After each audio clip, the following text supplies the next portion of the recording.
Hello friends, in today's video I'm gonna be walking through how to use Google Map offline on Android. But before getting started this video, make sure to subscribe. How to do it: so open your Google Map app and search here the exact location which you want to save for offline. And after getting the exact location here, tap on your profile icon to the right hand corner and click on offline maps and click on select your own and click on download, and make sure to connect internet connection before doing this.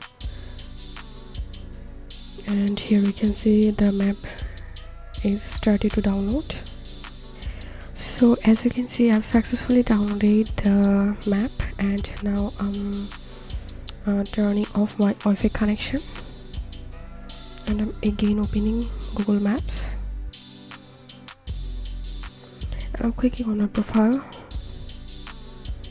clicking on offline maps, and I'm opening the maps which one I just downloaded, and now I can easily see my map here. So this is how we can use Google Map offline on Android.